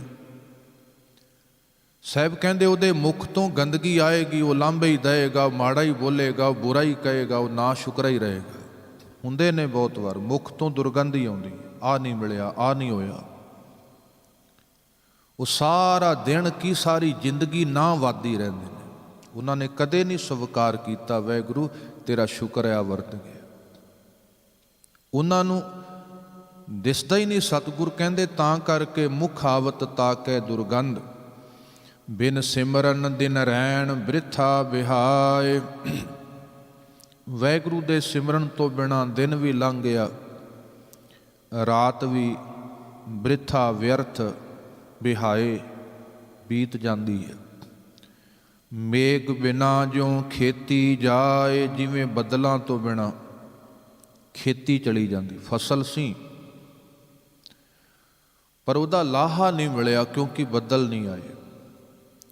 ਆ ਬੜਾ ਕੁਝ ਸਾਧਨ ਸੀ ਮਾਲਕ ਨੇ ਦਿੱਤੇ, ਤਨ ਦੇ ਧਨ ਦੇ, ਪਰ ਗੁਰਦੇਵ ਕਹਿੰਦੇ ਉਹਦੇ ਨਾਮ ਤੋਂ ਬਿਨਾਂ ਸਭ ਕੁਝ ਸੁੱਕ ਜਾਂਦਾ ਹੈ। ਹੁੰਦਾ ਬਹੁਤ ਕੁਝ ਹੈ ਪਰ ਸੁੱਕਿਆ ਜੀਵਨ ਬਿਲਕੁਲ। ਕੋਈ ਕ੍ਰਾਂਤੀ ਨਹੀਂ, ਕੋਈ ਆਨੰਦ ਨਹੀਂ, ਕੋਈ ਖੇੜਾ ਨਹੀਂ। ਮੇਘ ਬਿਨਾ ਜਿਉਂ ਖੇਤੀ ਜਾਏ। ਗੋਬਿੰਦ ਭਜਨ ਬਿਨ ਬਿਰਥੇ ਸਭ ਕਾਮ। ਸਾਰੇ ਕੰਮਾਂ ਚੋਂ ਸ੍ਰੇਸ਼ਟ ਕੰਮ ਹੈ ਉਹਦਾ ਭਜਨ। ਤਾਂ ਹੀ ਸੰਸਾਰ ਸਾਹਿਬ ਨੇ ਦੂਜੇ ਨੰਬਰ 'ਤੇ ਰੱਖੇ। ਸਭ ਤੋਂ ਪਹਿਲੋਂ ਸਿੱਖ ਨੂੰ ਸਾਹਿਬ ਨੇ ਨਿਰੰਕਾਰ, ਜਿਹੜਾ ਆਪਾਂ ਨਿਤਨੇਮ ਦੀ ਗੱਲ ਕਰਦੇ ਹਾਂ, ਕੀ ਸੀ ਵੀ ਪਹਿਲੋਂ ਨਿਰੰਕਾਰ ਹੋਏ ਫਿਰ ਸੰਸਾਰ ਹੋਏ। ਮੁਬਾਰਕ ਹੈ। ਪਹਿਲੋਂ ਦੀਨ ਹੋਏ ਫਿਰ ਤੇਰੀ ਦੁਨੀ ਵੀ। ਜਿਨ੍ਹਾਂ ਕੋਲ ਦੀਨ ਹੈ ਉਹਨਾਂ ਦੀ ਦੁਨੀ ਸਫਲ ਹੈ। ਦੀਨ ਹੈ ਭਗਤ ਕਬੀਰ ਜੀ ਕੋਲ, ਦੁਨੀ ਸਫਲ ਹੈ ਉਹਨਾਂ ਦੀ। ਭਗਤ ਰਵਿਦਾਸ ਜੀ ਕੋਲ ਦੀਨ ਹੈ, ਦੁਨੀ ਸਫਲ ਹੈ ਉਹਨਾਂ ਦੀ। ਤੇ ਜਿਨ੍ਹਾਂ ਨੇ ਪਹਿਲੋਂ ਦੁਨੀ ਰੱਖੀ ਹੈ ਤੇ ਇੱਕ ਦਿਨ ਦੁਨੀ ਵੀ ਨਹੀਂ ਰਹਿੰਦੀ ਤੇ ਦੀਨ ਤੇ ਹੈ ਹੀ ਨਹੀਂ ਸੀ। ਜਿਹਨੂੰ ਸਾਹਿਬ ਕਹਿੰਦੇ ਕਬੀਰ ਦੀਨ ਗਵਾਇਆ ਦੁਨੀ ਸਿਉ, ਦੁਨੀ ਨਾ ਚਾਲੀ ਸਾਥ। ਪਾਏ ਕੁਹਾੜਾ ਮਾਰਿਆ ਗਾਫਲ ਆਪਣੇ ਹੱਥ। ਜਿਸ ਨੇ ਦੁਨੀ ਵਾਸਤੇ ਆਪਣਾ ਦੀਨ ਗਵਾ ਲਿਆ, ਧਨ ਵਾਸਤੇ ਧਰਮ ਗਵਾ ਲਿਆ, ਝੂਠ ਵਾਸਤੇ ਆਪਣਾ ਸੱਤ ਇਤਬਾਰ ਗਵਾ ਲਿਆ, ਗੁਰਦੇਵ ਕਹਿੰਦੇ ਜੀਵਨ ਸਖਣੇ ਦਾ ਸਖਣਾ ਰਹਿ ਜਾਂਦਾ। ਸੋ ਸਾਹਿਬ ਜੀ ਆਖਦੇ ਨੇ ਇਸੇ ਤਰ੍ਹਾਂ ਉਹਦਾ ਜੀਵਨ ਗੋਬਿੰਦ ਭਜਨ ਬਿਨ ਬਿਰਥੇ ਸਭ ਕਾਮ। ਕਿਵੇਂ? ਜਿਉਂ ਕਿਰਪਣ ਕੇ ਨਿਰਾਰਥ ਦਾ। ਜਿਵੇਂ ਕੋਈ ਕਿਰਪਣ ਦਾ ਅਰਥ ਹੈ ਕੰਜੂਸ, ਉਹ ਇਕੱਠਾ ਕਰਦਾ ਹੈ, ਵਰਤ ਨਹੀਂ ਸਕਦਾ ਵਿਚਾਰਾ। ਕਿਰਪਨ ਜਿਹੜੀ ਇਹ ਨਾ ਸਮਝੋ ਵੀ ਕੋਈ ਕੰਜੂਸ ਜਿਹਦੇ ਕੋਲ ਕੱਲੀ ਜੋੜਨ ਦੀ ਬਿਰਤੀ ਹੈ, ਬਸ ਇੱਥੋਂ ਵੀ ਆ ਜਾਣ, ਇੱਥੋਂ ਵੀ ਆ ਜਾਣ, ਇੱਥੋਂ ਵੀ ਆ ਜਾਣ। ਜਦ ਕਿ ਰੱਬ ਨੇ ਲੋੜ ਪੂਰੀ ਕੀਤੀ ਹੈ ਤੇ ਸਮਝ ਲਿਆ ਉਹਨੇ ਜ਼ਹਿਰ ਇਕੱਠਾ ਕਰ ਲਿਆ। ਜੇ ਪਹਿਲਾਂ ਬੇਨਤੀ ਕੀਤੀ ਹੈ, ਲੋੜ ਤੋਂ ਵੱਧ ਜੋ ਹੈ ਸਾਡੇ ਕੋਲ ਜ਼ਹਿਰ ਹੀ ਹੈ। ਉਹ ਧਨ ਹੋਏ, ਉਹ ਨੀਂਦ ਹੋਏ, ਉਹ ਰੋਟੀ ਹੋਏ, ਜੋ ਕੁਝ ਵੀ ਹੈ, ਜੋ ਲੋੜ ਹੈ ਉਹ ਅੰਮ੍ਰਿਤ ਹੈ। ਕੋਈ ਕਾਰ ਹੈ, ਗੱਡੀ, ਲੋੜ ਹੈ, ਠੀਕ ਹੈ, ਰੱਬ ਦਾ ਸ਼ੁਕਰ ਹੈ। ਸੋ ਜਿਸ ਕਿਰਪਨ ਨੇ ਇਕੱਠਾ ਕੀਤਾ, ਕੀ ਇਕੱਠਾ ਕੀਤਾ? ਜ਼ਹਿਰ ਹੀ ਇਕੱਠਾ ਕੀਤਾ। ਬਾਅਦ ਵਿੱਚ ਧੀਆਂ ਪੁੱਤ ਲੜ ਕੇ ਮਰ ਜਾਂਦੇ ਨੇ, ਆਪ ਤੇ ਚਲਾ ਜਾਂਦਾ। ਬੜੇ ਬੜੇ ਸ਼ਾਹ ਚਲੇ ਗਏ, ਪਿੱਛੋਂ ਫਿਰ ਘਰ ਦੇ ਘਰ ਉਜੜ ਗਏ। ਤੋ ਮੇਰੇ ਸਾਹਿਬ ਜੀ ਕਹਿਣ ਲੱਗੇ, ਜੇ ਉਹਦਾ ਭਜਨ ਨਹੀਂ ਹੈ, ਯਾਦ ਨਹੀਂ ਹੈ, ਜਿਉਂ ਕਿਰਪਨ ਕੇ ਨਿਰਾਰਥ ਦਾਮ, ਇੱਕ ਕਿਰਪਨ ਨੇ ਇਕੱਠਾ ਬਹੁਤ ਕੁਝ ਕੀਤਾ ਪਰ ਨਿਰਾਰਥਕ ਉਹਦੇ ਕੰਮ ਨਹੀਂ ਆਇਆ, ਵਰਤ ਨਹੀਂ ਸਕੇ। ਉਹਨੇ ਸੋਚਿਆ ਸੀ ਮੇਰਾ ਉਚਾਰ ਚੋਰ ਸਨ, ਕਿਸੇ ਸ਼ਹਿਰ ਗਏ, ਚੁਰਾ ਲਿਆਏ ਧਨ। ਉਹ ਵਾਟ ਲੰਬੀ ਸੀ, ਬਹੁਤ ਲੰਬੀ। ਘਰ ਤੱਕ ਜਾਂਦਿਆਂ ਦੇਰ ਲੱਗਣੀ ਸੀ, ਰਸਤੇ 'ਚ ਭੁੱਖ ਲੱਗੀ। ਦੋ ਕਹਿੰਦੇ ਅਸੀਂ ਉਹ ਸਾਹਮਣੇ ਨਗਰ ਹੈ, ਉੱਥੋਂ ਲੈ ਕੇ ਆਉਂਦੇ ਹਾਂ ਖਾਣ ਨੂੰ। ਦੋ ਇੰਤਜ਼ਾਰ ਕਰਨ ਲੱਗ ਪਏ। ਜਿਹੜੇ ਭੋਜਨ ਲੈਣ ਗਏ ਉਹਨਾਂ ਨੇ ਸਲਾਹ ਕੀਤੀ ਵੀ ਕਿਉਂ ਨਾ ਆਪਾਂ ਦੋਨੋਂ ਹੀ ਵੰਡ ਲਈਏ, ਰੋਟੀ 'ਚ ਜ਼ਹਿਰ ਪਾ ਦਿੰਦੇ, ਖਾਣਗੇ ਮਰ ਜਾਣਗੇ, ਸਾਡਾ ਧਨ। ਜਿਹੜੇ ਰਹਿ ਗਏ ਉਹਨਾਂ ਨੇ ਸੋਚਿਆ ਵੀ ਕਿਉਂ ਨਾ ਆਪਾਂ ਦੋਵਾਂ 'ਚ ਵੰਡੀਏ, ਆਉਣਗੇ ਪਹਿਲੋਂ ਮਾਰਾਂਗੇ, ਰੋਟੀ ਖਾ ਕੇ ਘਰ ਤੁਰ ਪਾਂਗੇ। ਹੁਣ ਜਿਹੜੇ ਗਏ ਸਨ ਉਹ ਰੋਟੀ 'ਚ ਜ਼ਹਿਰ ਪਾ ਲਿਆਏ। ਜਿਹੜੇ ਉੱਥੇ ਸਨ ਉਹਨਾਂ ਨੇ ਆਉਂਦਿਆਂ ਹੀ ਉਹਦੇ 'ਤੇ ਹਮਲਾ ਕੀਤਾ, ਮਾਰ 'ਤੇ। ਹੁਣ ਦੋ ਰਹਿ ਗਏ। ਜਿਹੜੇ ਰਹਿ ਗਏ ਜਦੋਂ ਉਹਨਾਂ ਨੇ ਰੋਟੀ ਖਾਧੀ, ਆਪ ਵੀ ਮਰ ਗਏ, ਧਨ ਉੱਥੇ ਹੀ ਪਏ। ਕੰਜੂਸ ਦਾ ਹੀ ਹਾਲ ਹੁੰਦਾ, ਲੋਭੀ ਦਾ ਇਹੀ ਹਾਲ ਹੈ। ਕੋਠੀਆਂ ਇੱਥੇ ਰਹਿ ਗਈਆਂ, ਜ਼ਮੀਨਾਂ ਇੱਥੇ ਰਹਿ ਗਈਆਂ, ਲੜ ਲੜ ਕੇ ਪਤਾ ਨਹੀਂ ਕਿੰਨੇ ਚਲੇ ਗਏ। ਕਿੰਨਿਆਂ ਦੇ ਜੀਵਨ ਵਿਅਰਥ, ਅਜ਼ਾਈ। ਮੱਖੀਆਂ ਨੇ ਸ਼ਹਿਦ ਇਕੱਠਾ ਕੀਤਾ, ਖਾ ਨਹੀਂ ਸਕੀਆਂ ਵਿਚਾਰੀਆਂ। ਜਾਂ ਭਾਈ ਗੁਰਦਾਸ ਜੀ ਕਹਿੰਦੇ, ਜੈਸੇ ਧਰ ਖੋਦ ਖੋਦ ਬਿਲ ਸਾਜੈ ਮੂਸਾ, ਪੈਸਤ ਸਰਫ ਖਾਏ ਤਾਹੇ ਮਾਰ ਕੇ। ਭਾਈ ਸਾਹਿਬ ਕਹਿੰਦੇ, ਇੱਕ ਚੂਹੇ ਨੇ ਮਿਹਨਤ ਕੀਤੀ, ਖੁੱਡ ਪੁੱਟੀ, ਸੱਪ ਖੁੱਡ ਨਹੀਂ ਪੁੱਟ ਸਕਦਾ। ਚੂਹੇ ਨੇ ਕਿਤਨੀ ਮਿਹਨਤ ਕੀਤੀ, ਖੁੱਡ ਪੁੱਟੀ, ਸੱਪ ਆਇਆ, ਨਾਲੇ ਉਹਨੇ ਖਾਧਾ ਚੂਹਾ ਤੇ ਨਾਲੇ ਖੁੱਡ ਤੇ ਕਬਜ਼ਾ ਕਰ ਲਿਆ। ਕੀ ਮਿਲਿਆ ਵਿਚਾਰੇ? ਕਈਆਂ ਦਾ ਜੀਵਨ ਵੀ ਇਸੇ ਤਰ੍ਹਾਂ ਹੁੰਦਾ, ਚੂਹੇ ਵਰਗੂ। ਮਿਹਨਤ ਬਹੁਤ ਕੀਤੀ, ਇਕੱਠਾ ਬਹੁਤ ਕੀਤਾ, ਖਾ ਵਰਤ ਹੋਰ ਕੋਈ ਜਾਂਦਾ। ਤੋ ਗੁਰਦੇਵ ਕਹਿੰਦੇ, ਜੇ ਜੀਵਨ 'ਚ ਕੋਈ ਭਗਤੀ, ਸੇਵਾ, ਪਰਉਪਕਾਰ, ਸ਼ੁਕਰਾਨਾ ਨਹੀਂ ਹੈ ਜੀਵਨ ਦੇ ਅੰਦਰ, ਬਸ ਇਸੇ ਤਰ੍ਹਾਂ ਜਿਉਂ ਕਿਰਪਨ ਕੇ ਨਿਰਾਰਥ ਦਾਮ, ਧਨ ਧਨ ਤੇ ਜਨ ਜਿਹ ਘਟ ਵਸਿਓ ਨਾਉ। ਉਹ ਬਹੁਤ ਧਨ ਨੇ। ਪੂਰਨ ਨੇ ਸਾਹਿਬ ਕਹਿਣ ਲੱਗੇ, ਜੇ ਜਿਨ੍ਹਾਂ ਦੇ ਘਟ ਹਿਰਦੇ ਅੰਦਰ ਵਸਿਓ ਹਰ ਨਾਉ, ਵਾਹਿਗੁਰੂ ਦਾ ਨਾਮ ਵਸਦਾ ਹੈ। ਨਾਨਕ ਤਾਕੈ ਬਲ ਬਲ ਜਾਉ। ਧੰਨ ਗੁਰੂ ਅਰਜੁਨ ਦੇਵ ਜੀ ਕਹਿੰਦੇ, ਮੈਂ ਉਹਨਾਂ ਤੋਂ ਕੁਰਬਾਨ ਜਾਵਾਂ, ਮੈਂ ਉਹਨਾਂ ਦੇ ਪੈਰੀ ਪਵਾਂ। ਜਿਨ੍ਹਾਂ ਕੋਲ ਅੱਜ ਦੇ ਸਮੇਂ 'ਚ ਧਨ ਵੀ ਹੋਏ ਤੇ ਜਿਨ੍ਹਾਂ ਕੋਲ ਧਰਮ ਵੀ ਹੋਏ, ਜਿਨ੍ਹਾਂ ਕੋਲ ਤਨ ਵੀ ਹੋਏ ਤੇ ਰੱਬ ਦੀ ਭਗਤੀ ਵੀ ਹੋਏ। ਮੁਬਾਰਕ ਹੈ ਜਿਹੜੇ ਸੰਸਾਰ ਵਿੱਚ ਵੀ ਰਹਿ ਰਹੇ ਹੋਣ, ਤਨ ਕਰਕੇ, ਸੁਰਤ ਕਰਕੇ, ਨਿਰੰਕਾਰ ਨਾਲ ਜੁੜੇ ਹੋਣ। ਧੰਨ ਨੇ ਸਾਹਿਬ ਕਹਿੰਦੇ। ਤੇ ਸਾਹਿਬ ਅੱਗੇ ਆਖਦੇ ਨੇ, ਰਹਿਤ ਅਵਰ ਕਛ ਅਵਰ ਕਮਾਵਤ, ਮਨ ਨਹੀਂ ਪ੍ਰੀਤ ਮੁਖੋਂ ਗੰਢ ਲਾਵਤ। ਰਹਿਤ ਦਾ ਅਰਥ ਹੈ ਮਰਿਆਦਾ। ਗੁਰਦੇਵ ਕਹਿੰਦੇ, ਕਈ ਵਾਰ ਹੁੰਦਾ ਬੰਦੇ ਕੋਲ ਕੁਝ ਹੈ, ਜਾਂ ਇਹਦਾ ਆਪਾਂ ਸੌਖਾ ਕਹੀਏ ਹੋਣਾ ਤੇ ਕਰਨਾ। ਕਈ ਵਾਰ ਮੇਰੇ ਵਰਗਾ ਹੁੰਦਾ ਹੋਰ ਹੈ, ਕਰਦਾ ਹੋਰ ਹੈ, ਸੱਚ ਜਾਣਿਓ। ਕਈ ਵਾਰ ਬੰਦਾ ਹੁੰਦਾ ਹੋਰ ਹੈ, ਕਰਦਾ ਹੋਰ ਹੈ। ਧਰਮੀ ਉਹ ਹੁੰਦਾ ਜਿਹਦਾ ਹੋਣਾ ਤੇ ਕਰਨਾ ਇੱਕੋ ਜਿਹਾ ਹੋ ਜਾਏ। ਰੱਬ ਦੇ ਪਿਆਰਿਆਂ ਦਾ ਜੈਸਾ ਹੋਣਾ ਹੈ ਵੈਸਾ ਹੀ ਕਰਨਾ। ਜੋ ਹੁੰਦੇ ਨੇ ਉਹ ਕਹਿੰਦੇ ਨੇ, ਉਹ ਕਰਦੇ ਨੇ, ਜੋ ਕਹਿੰਦੇ ਕਰਦੇ ਨੇ ਉਹ ਹੁੰਦੇ ਨੇ। ਜਿਹਨੂੰ ਬਾਬਾ ਫਰੀਦ ਜੀ ਕਹਿੰਦੇ, ਦਿਲੋਂ ਮੁਹੱਬਤ ਜਿਨ ਸਈ ਸੱਚਿਆ, ਜਿਨ ਮਨ ਹੋਰ ਮੁਖ ਹੋਰ ਸੇ ਕਾਂਡੇ ਕਚਿਆ। ਤੋ ਬਹੁਤ ਥੋੜ੍ਹਾ ਹੁੰਦਾ ਸੱਚ ਜਾਣਿਓ। ਨਹੀਂ ਤੇ ਬੰਦਾ ਧਰਮ ਦੇ ਕਰਮ ਕਰਦਾ ਜ਼ਰੂਰ ਹੈ ਪਰ ਧਰਮੀ ਹੁੰਦਾ ਨਹੀਂ ਹੈ। ਆ ਗੁਰਦੁਆਰੇ ਹੀ ਹੈ ਥੋੜ੍ਹੇ ਜਿਹੇ ਸਾਡੇ ਹੱਥ ਜੁੜੇ ਹੁੰਦੇ ਨੇ, ਘਰ ਦੇ ਜੀਆਂ ਅੱਗੇ ਵੇਖਿਓ। ਗੁਰਦੁਆਰੇ ਹੀ ਹੈ, ਮੇਰੇ ਵਰਗਾ ਜੀ ਜੀ ਕਰਦਾ ਹੈ, ਘਰ ਜਾ ਕੇ ਜ਼ੁਬਾਨ ਤੁਸੀਂ ਵੇਖਿਓ ਕਿਸ ਲੈਵਲ ਦੀ ਹੁੰਦੀ ਹੈ। ਜਾਣਿਓ ਬਹੁਤ ਥੋੜ੍ਹੇ ਨੇ ਜਿਹੜੇ ਜੈਸੇ ਹੁੰਦੇ ਨੇ, ਜੋ ਕਰਦੇ ਨੇ ਉਹ ਹੁੰਦੇ ਨੇ। ਹੋਣਾ ਤੇ ਕਰਨਾ ਜਿਹਨੂੰ ਸਾਹਿਬ ਜੀ ਅੱਗੇ ਜਾ ਕੇ ਦੱਸਣਗੇ, ਇਹ ਬ੍ਰਹਮ ਗਿਆਨ ਦੀ ਨਿਸ਼ਾਨੀ ਹੈ, ਰੱਬ ਦਾ ਪਿਆਰਾ ਜਿਹੜਾ। ਤੋ ਗੁਰਦੇਵ ਜੀ ਆਖਦੇ ਨੇ, ਨਹੀਂ ਤੇ ਰਹਿਤ ਅਵਰ ਕਛ ਅਵਰ ਕਮਾਵਤ, ਮਨ ਹੀ ਪ੍ਰੀਤ ਮੁਖੋਂ ਗੰਢ ਲਾਵਤ। ਮਨ ਵਿੱਚ ਪ੍ਰੀਤ ਨਹੀਂ ਹੈ, ਮੂੰਹ ਤੋਂ ਗੰਢ ਲਾ ਲਾ ਕੇ ਗੱਲਾਂ ਕਹਿ ਕਹਿ ਕੇ ਦੱਸ ਰਿਹਾ। ਅੰਦਰੋਂ ਪ੍ਰੀਤ ਨਹੀਂ ਹੈ, ਮੂੰਹ ਤੋਂ ਦਾਵਾ ਕਰ ਰਿਹਾ ਹੈ ਉਸ ਪ੍ਰੀਤ ਦਾ। ਅੰਦਰੋਂ ਧਰਮੀ ਨਹੀਂ ਹੈ, ਬਾਹਰ ਤੋਂ ਦਾਵਾ ਕਰ ਰਿਹਾ। ਅੰਦਰੋਂ ਗਿਆਨੀ ਨਹੀਂ ਹੈ, ਬਾਹਰ ਤੋਂ ਦਾਵਾ ਕਰ ਰਿਹਾ। ਸੋ ਮਨ ਨਹੀਂ ਪ੍ਰੀਤ, ਮਨ ਵਿੱਚ ਪ੍ਰੀਤ ਨਹੀਂ ਹੈ, ਮੁਖੋਂ ਗੰਢ ਲਾਵਤ। ਪਰ ਸਾਹਿਬ ਕਹਿੰਦੇ ਯਾਦ ਰੱਖਿਓ, ਦੁਨੀਆ ਦੀ ਨਜ਼ਰ ਸਰੀਰ ਦੇ ਪਰਦੇ, ਕੱਪੜੇ ਦੇ ਪਰਦੇ ਤੋਂ, ਗੱਲਾਂ ਦੇ ਪਰਦੇ ਤੋਂ ਅੱਗੇ ਨਾ ਜਾ ਸਕਦੀ ਹੋਵੇ, ਪਰ ਉਹ ਤੇ ਅੰਦਰ ਬਹਿ ਕੇ ਸਭ ਕੁਝ ਜਾਣਦਾ ਹੈ ਨਾ। ਉਹਦੇ ਅੱਗੇ ਕਾਹਦਾ ਪੜਦਾ ਹੈ?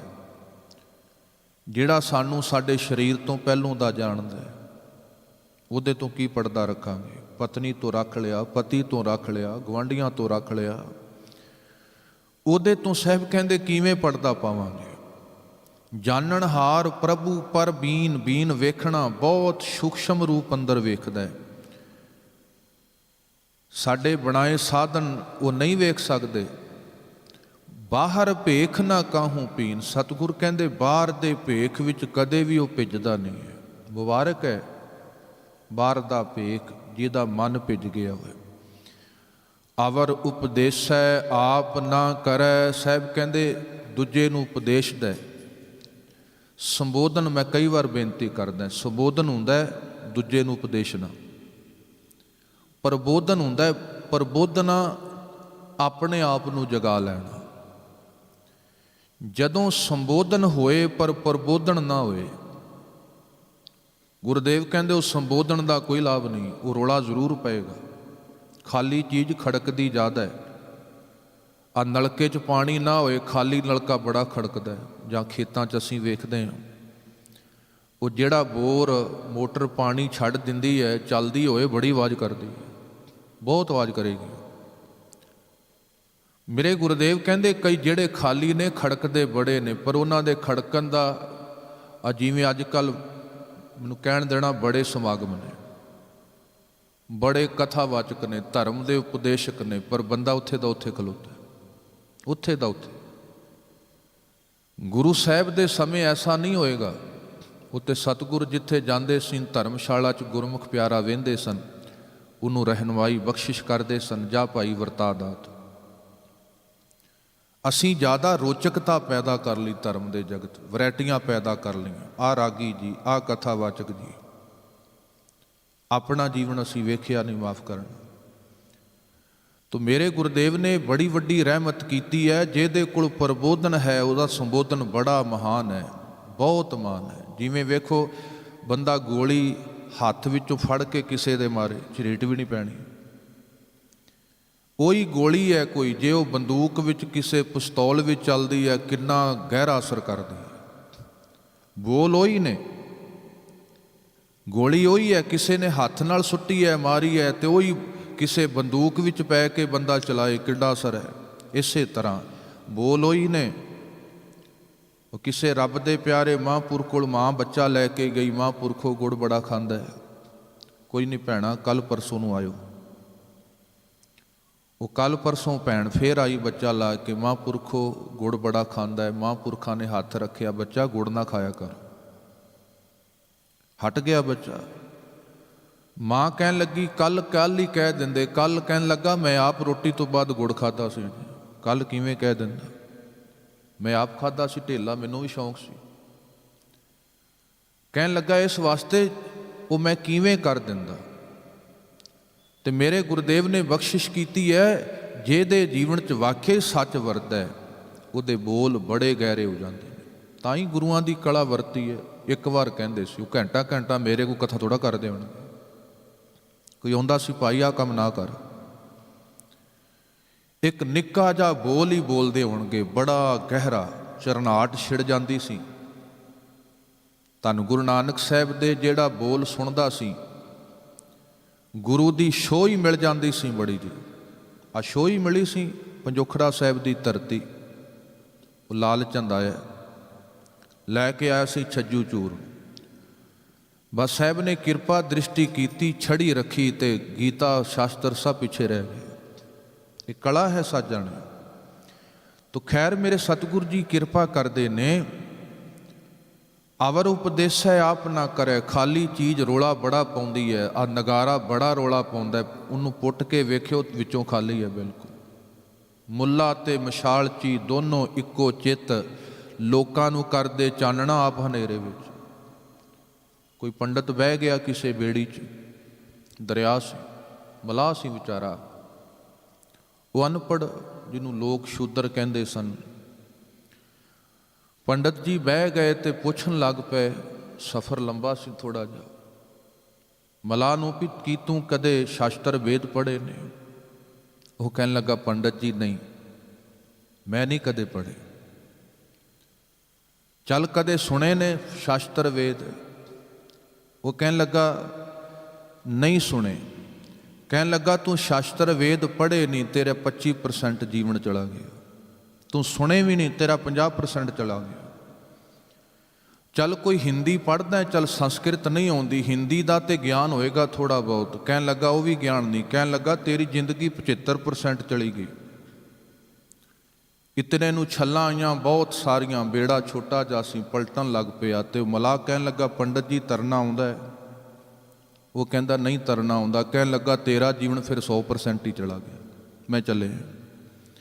ਤੋ ਕੱਲਾ ਗੱਲਾਂ ਦੇ ਨਾਲ ਨਹੀਂ ਜੀਵਨ ਭਰ ਜਾਣਾ, ਕਹਿਣ ਦੇ ਨਾਲ ਹੀ ਅਸੀਂ ਵੱਡੇ ਨਹੀਂ ਹੋ ਜਾਣਾ। ਸਤਿਗੁਰ ਆਖਦੇ ਨੇ ਕਈ ਵਾਰ ਗੱਲਾਂ ਬਹੁਤ ਉੱਚੀਆਂ ਲੱਗਦੀਆਂ ਨੇ।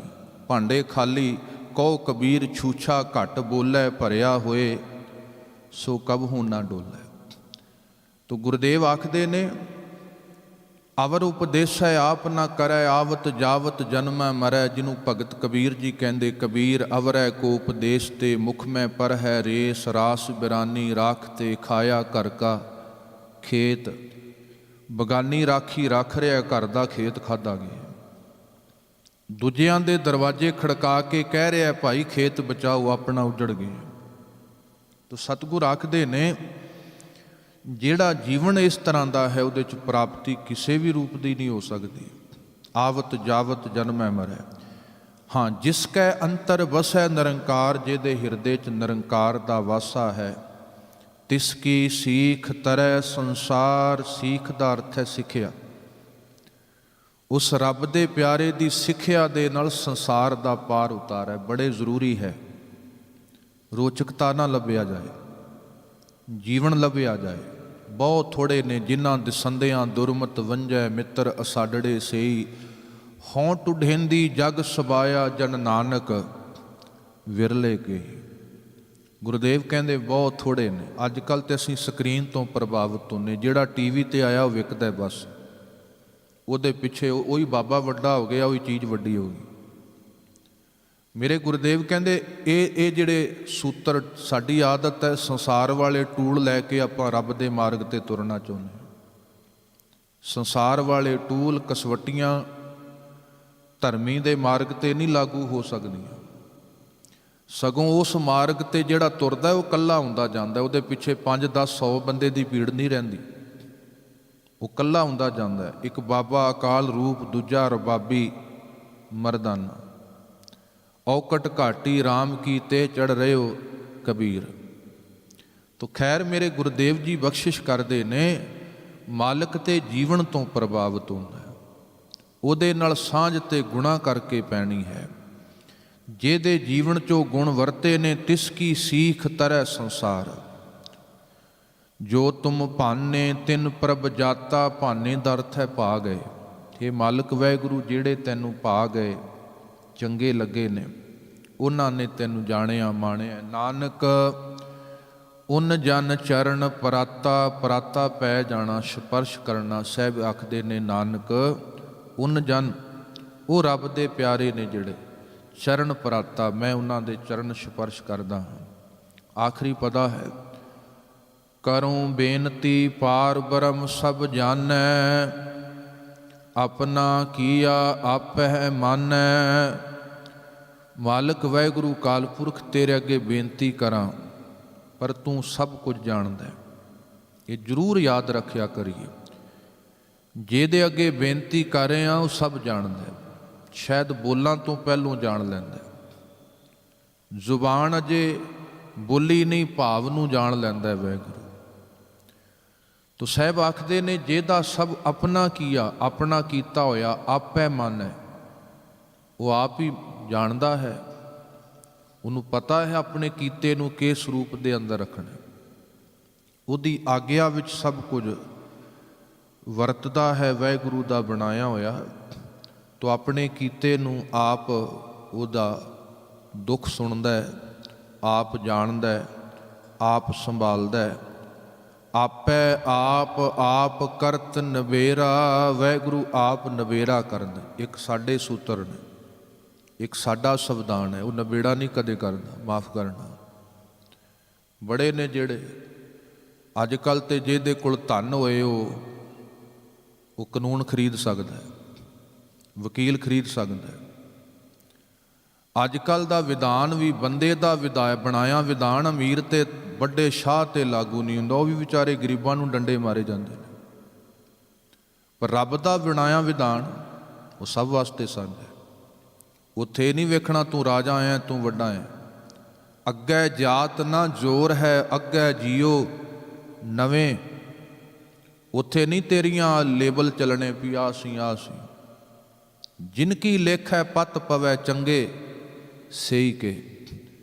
ਗੁਰਦੇਵ ਕਹਿੰਦੇ ਉੱਥੇ ਤੇ ਜਿਹਦੇ ਲੇਖੇ ਪਤ ਨੇ, ਗੁਣ ਨੇ। 3 ਜੱਜਿਆਂ 'ਚ ਬੰਦੇ ਦੀ ਜ਼ਿੰਦਗੀ ਲੰਘ ਗਈ। ਜੱਜਾ ਜ਼ਮੀਨ, ਜੱਜਾ ਜ਼ਰ, ਜੱਜਾ ਜ਼ੋਰੂ। ਪਰ ਰੱਬ ਦੇ ਪਿਆਰੇ ਕੋਲ ਇੱਕ ਜੱਜਾ ਹੁੰਦਾ ਜ਼ਮੀਰ ਵਾਲਾ। ਉਹ ਰੱਬ ਦੇ ਸੰਸਾਰੀਆਂ ਕੋਲ 3 ਹੀ ਜੱਜੇ ਨੇ ਬਸ, ਜ਼ਰ, ਜ਼ੋਰੂ, ਜ਼ਮੀਨ। ਰੱਬ ਦੇ ਪਿਆਰੇ ਕੋਲ ਜ਼ਮੀਰ ਹੈ, ਅਸਲਾ ਹੈ, ਮੂਲ ਹੈ ਜੀਵਨ ਦਾ। ਤੋ ਜਿੱਥੇ ਰੱਬ ਦੇ ਪਿਆਰੇ ਦੇ ਕੋਲ ਨੇ, ਸਾਹਿਬ ਕਹਿੰਦੇ ਉੱਥੇ ਮਾਲਕ ਵਾਹਿਗੁਰੂ ਇਹ ਨਹੀਂ ਵੇਂਦਾ ਤੇਰੇ ਕੋਲ ਜ਼ਮੀਨ ਕੀ ਹੈ, ਤੇਰੇ ਕੋਲ ਧਨ ਕਿੰਨਾ ਹੈ, ਤੇਰੇ ਕੋਲ ਪਰਿਵਾਰ ਕਿੰਨਾ। ਉੱਥੇ ਤੇ ਅਮਲ ਨੇ।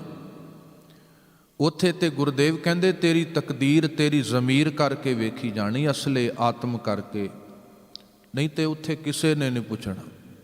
ਜਿਹੜਾ ਮਾਲਕ ਵਾਹਿਗੁਰੂ ਅਕਾਲ ਪੁਰਖ ਆਪੇ ਆਪ ਕਰਤ ਨਵੇਰਾ, ਉਹਦੇ ਨਿਆਂ ਤੋਂ ਕੌਣ ਭੱਜੂਗਾ। ਮਾਨਸ ਕਿਉਂ ਦਿਵਾਣੋ, ਕੋਈ ਨਸ ਭੱਜ ਨਿਕਲੈ ਹਰ ਦਿਵਾਣੋ, ਕੋਈ ਕਿੱਥੇ ਜਾਇਆ।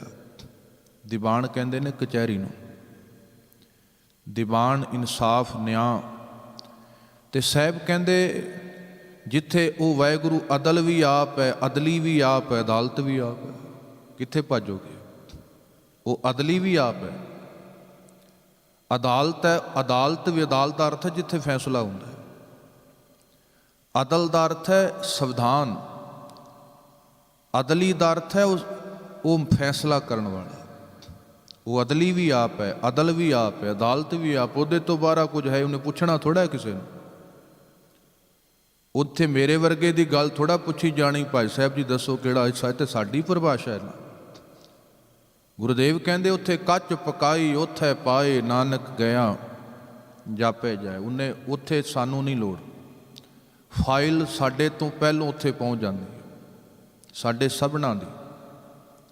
ਗੁਰਦੇਵ ਕਹਿੰਦੇ ਉਹਦੇ ਕੋਲ ਸਭ ਕੁਝ ਪਤਾ ਹੈ ਤੇ ਨਵੇੜਾ ਉਹਦੇ ਕਰਕੇ ਹੀ ਹੋਣਾ ਹੈ। ਜਿਵੇਂ ਵੇਖੋ ਤੁਸੀਂ ਜਾਂਦੇ ਹੋ ਜਾਂ ਕੋਈ ਵੀ ਹੈ, ਜੱਜ ਜਦੋਂ ਫੈਸਲਾ ਕਰਦਾ ਕਿਹਦੇ ਵੱਲ ਵੇਖ ਕੇ ਕਰਦਾ। ਜੱਜ ਫੈਸਲਾ ਕਰਦਾ ਫਾਈਲ ਵੱਲ ਵੇਖ ਕੇ ਜਿਹੜੀ ਬਣੀ ਹੁੰਦੀ। ਜੈਸੀ ਫਾਈਲ ਹੈ ਵੈਸਾ ਫੈਸਲਾ ਸੁਣਾ ਦਿੱਤਾ ਹੈ। ਇਸੇ ਤਰ੍ਹਾਂ ਜਿੱਦਾਂ ਦੀ ਕਰਮਾਂ ਦੀ ਫਾਈਲ ਹੈ ਸਾਡੀ, ਵੈਸਾ ਫੈਸਲਾ। ਫਿਰ ਦੋਸ਼ ਕਿਹਨੂੰ ਦਈਏ। ਤਾਂ ਹੀ ਸਾਹਿਬ ਨੇ ਕਿਹਾ ਦੱਦਾ ਦੋਸ਼ ਨਾ ਦੇਊ ਕਿਸੈ, ਦੋਸ਼ ਕਰਮਾਂ ਆਪਣਿਆਂ ਜੋ ਮੈਂ ਕੀਆ ਸੋ ਮੈਂ ਪਾਇਆ, ਦੋਸ਼ ਨਾ ਦੀਜੈ ਅਵਰ ਜਾਣਾ। ਤੋ ਮਾਲਕ ਵਾਹਿਗੁਰੂ ਆਪੇ ਆਪ ਕਰਤ ਨਵੇਰਾ, ਕਿਸੈ ਦੂਰ ਜਨਾਵਤ ਕਿਸੈ ਬੁਝਾਵਤ ਨੇਰਾ। ਕੋਈ ਕਹਿੰਦਾ ਰੱਬ ਦੂਰ ਹੈ, ਮੈਂ ਕਹਿੰਦਾ ਚਲੋ ਚੰਗਾ ਹੈ। ਜਿਹੜੇ ਕਹਿੰਦੇ ਰੱਬ ਹੈ ਹੀ ਨਹੀਂ ਉਹਨਾਂ ਤੋਂ ਤੇ ਚੰਗਾ, ਚੱਲ ਮੰਨ ਤੇ ਰਿਹਾ ਹੀ ਹੈ। ਰੱਬ ਦੀ ਹੋਣ ਤੇ ਮੰਨ ਹੀ ਰਿਹਾ ਨਾ। ਤੇ ਕਈ ਤੇ ਐਸੇ ਨੇ ਜਿਹੜੇ ਕਹਿੰਦੇ ਹੈ ਹੀ ਨਹੀਂ, ਕਈ ਤੇ ਕਹਿੰਦੇ ਨੇ ਲੋੜ ਹੀ ਨਹੀਂ। ਤੋ ਕਿਸੈ ਦੂਰ ਜਨਾਵਤ, ਕਿਸੇ ਨੂੰ ਦੂਰ ਜਨਾਇਆ, ਕਿਸੈ ਬੁਝਾਵਤ ਨੇਰ, ਕਿਸੇ ਨੂੰ ਬਹੁਤ ਨੇੜੇ ਹੋ ਕੇ ਮਿਲਿਆ। ਉਪਾਵ ਸਿਆਣਪ ਸਗਲ ਤੇ ਰਹਿਤ, ਸਾਡੇ ਉਪਾਵ, ਸਾਡੀਆਂ ਸਿਆਣਪਾਂ ਸਗਲ ਤੇ ਰਹਿਤ। ਵਿਧਾਤਾ ਕਿਸੇ ਵਿਧੀ ਦਾ ਮੁਤਾਜ ਨਹੀਂ ਹੈ। ਜੇ ਆਪਾਂ ਕਹੀਏ ਕਿਸੇ ਖਾਸ ਵਿਧੀ ਨਾਲ ਪਾ ਲਿਆ, ਫਿਰ ਵਿਧੀ ਵੱਡੀ ਹੋ ਗਈ, ਵਿਧਾਤਾ ਛੋਟਾ ਹੋ ਗਿਆ। ਫਿਰ ਕਾਰਨ ਵੱਡਾ ਹੋ ਗਿਆ, ਕਰਤਾ ਛੋਟਾ ਹੋ ਗਿਆ। ਇਸ ਵਾਸਤੇ ਗੁਰਦੇਵ ਕਹਿੰਦੇ ਉੱਥੇ ਨਾ ਇਹ ਆਪਣੇ ਉਪਾਵ ਸਿਆਣਪ ਸਮਝੀਏ ਵੀ ਉਹਦੇ ਨਾਲ ਅਸੀਂ ਕੁਝ ਪ੍ਰਾਪਤ ਕਰ ਸਕਦੇ ਹਾਂ। ਸਗਲ ਤੇ ਰਹਿਤ, ਸਾਰਿਆਂ ਤੋਂ ਰਹਿਤ ਹੈ, ਵੱਖਰਾ ਹੈ। ਸਾਡੇ ਉਪਾਵ, ਸਾਡੀਆਂ ਸਿਆਣਪਾਂ, ਸਾਡੀਆਂ ਦਲੀਲਾਂ ਨਹੀਂ ਉੱਥੋਂ ਤੱਕ ਪਹੁੰਚ ਸਕਦੀਆਂ। ਸਭ ਕੁਛ ਜਾਣੈ ਆਤਮ ਕੀ ਰਹਿਤ, ਸਭ ਕੁਛ ਜਾਣਦਾ ਹੈ।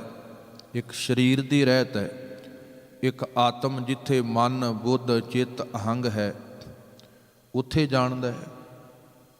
ਮੇਰੇ ਬੋਲਾਂ ਨੂੰ ਤੁਸੀਂ ਸੁਣ ਰਹੇ ਹੋ, ਮਨ 'ਚ ਕੀ ਵਰਤ ਰਿਹਾ ਉਹ ਜਾਣਦਾ ਹੈ, ਤੁਸੀਂ ਸ਼ਾਇਦ ਨਾ ਜਾਣਦੇ ਹੋ। ਤੁਹਾਡੇ ਵੀ ਕਰਮਾਂ ਨੂੰ ਕੋਈ ਦੂਜਾ ਜਾਣਦਾ ਹੋਏਗਾ, ਪਰ ਮਨ 'ਚ ਕੀ ਹੈ ਜਾਣਦਾ ਹੈ, ਸ਼ਾਇਦ ਅਸੀਂ ਵੀ ਨਹੀਂ ਜਾਣਦੇ ਹੋਈਏ। ਗੁਰਦੇਵ ਕਹਿੰਦੇ ਸਾਰਿਆਂ ਦੇ ਆਤਮ ਦੀ ਰਹਿਤ ਨੂੰ ਜਾਣਦਾ ਹੈ। ਜਿਹੜਾ ਜਿਸ ਭਾਵ ਹੈ ਤਿਸ ਲਏ ਲੜ ਲਾਏ, ਥਾਨ ਥਨੰਤਰ ਰਹਿਆ ਸਮਾਏ। ਜਿਸ ਭਾਵੈ ਤਿਸ ਲਏ ਲੜ ਲਾਏ, ਉੱਥੇ ਜ਼ੋਰ ਨਹੀਂ ਹੈ ਕੋਈ। ਅਰਦਾਸ ਕਰ ਸਕਦੇ ਹਾਂ, ਅਰਜ਼ੋਈ ਹੋ ਸਕਦੀ ਹੈ ਜੀਵਨ 'ਚ, ਪਰ ਜ਼ੋਰ ਨਹੀਂ ਹੈ। ਸਾਡਾ ਹੱਕ ਇੱਥੇ ਰੱਖ, ਉਹਦੇ ਅੱਗੇ ਨਹੀਂ ਕਹਿ ਸਕਦੇ। ਸਰਕਾਰ ਨੂੰ ਕਹਿ ਸਕਦੇ ਹਾਂ, ਹੋਰਾਂ ਨੂੰ ਕਹਿ ਸਕਦੇ ਹਾਂ। ਤਾਂ ਹੀ ਸਾਹਿਬ ਕਹਿਣ ਲੱਗੇ ਇਸ ਵਾਸਤੇ ਮਾਲਕ ਵਾਹਿਗੁਰੂ ਕਾਲ ਪੁਰਖ, ਜਿਸ ਭਾਵੈ ਤਿਸ ਲਏ ਲੜ ਲਾਏ, ਥਾਨ ਥਨੰਤਰ। ਥਾਨ ਟਿਕਾਣਾ, ਥਨੰਤਰ ਹਰੇਕ ਥਾਂ ਦੇ ਅੰਤਰ ਵਿੱਚ, ਭਾਵ ਸਭ ਥਾਵਾਂ 'ਤੇ ਰਹਿਆ ਸਮਾਏ। ਜਿਹੜਾ ਅਕਾਲ ਪੁਰਖ ਸਮਾਇਆ ਹੈ, ਸੋ ਸੇਵਕ ਜਿਸ ਕਿਰਪਾ ਕਰੀ, ਸੋ ਇੱਕ ਵਚਨ ਹੈ, ਸੇਵਕ ਦੇ ਕੱਕੇ ਨੂੰ ਔਂਕੜ ਹੈ। ਗੁਰਦੇਵ ਕਹਿੰਦੇ ਉਹ ਸੇਵਕ ਹੈ ਜਿਸ ਕਿਰਪਾ ਕਰੀ, ਜਿਹੜਾ ਉਹਦੀ ਕਿਰਪਾ ਦਾ ਪਾਤਰ ਹੈ, ਜਿਹਨੇ ਮਿਹਨਤ ਕੀਤੀ। ਸਾਡੀ ਮਿਹਨਤ ਵਿੱਚ ਜਦੋਂ ਰੱਬ ਦੀ ਰਹਿਮਤ ਰਲ ਗਈ, ਕਿਰਪਾ ਦੇ ਪਾਤਰ ਹੋਵਾਂਗੇ।